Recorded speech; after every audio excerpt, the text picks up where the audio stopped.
আপনি কি জানেন, আপনি প্রতিদিন যা করছেন তার প্রায় ৯০% সিদ্ধান্ত আপনি নিজে নিচ্ছেন না?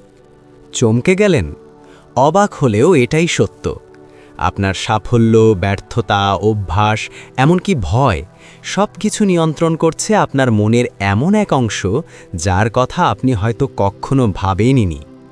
চলুন একটু সহজ করে বুঝি। মন আসলে কি?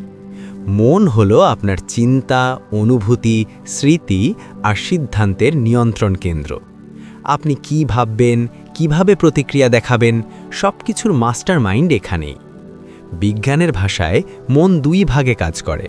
প্রথমটি সচেতন। এটা আপনার মনের মাত্র 10%। যেমন আপনি এখন ইচ্ছা করে এই ভিডিওটি দেখছেন, কথা বলার সময় শব্দ বেছে নিচ্ছেন বা কোনো সিদ্ধান্ত নিচ্ছেন। কিন্তু আসল রহস্য লুকিয়ে আছে দ্বিতীয় অংশে, অবচেতন মন। এই অংশটাই আপনার জীবনের 90% কাজ নিয়ন্ত্রণ করে। হাঁটার সময় পা কোথায় পড়বে আপনি ভাবেন না। হঠাৎ ভয় পাওয়া, আত্মবিশ্বাস বেড়ে যাওয়া অথবা নিজেকে ছোট মনে হওয়া, সব কিছুই আসে এখান থেকে। আপনার অতীত অভিজ্ঞতা, বিশ্বাস আর অভ্যাস এই অবচেতন মনেই জমা থাকে। সবচেয়ে আশ্চর্যের বিষয় জানেন, আপনি সচেতনভাবে যা করতে পারেন না, এই অবচেতন মনকে ঠিকভাবে ব্যবহার করলে তা অসম্ভাব্য সম্ভব।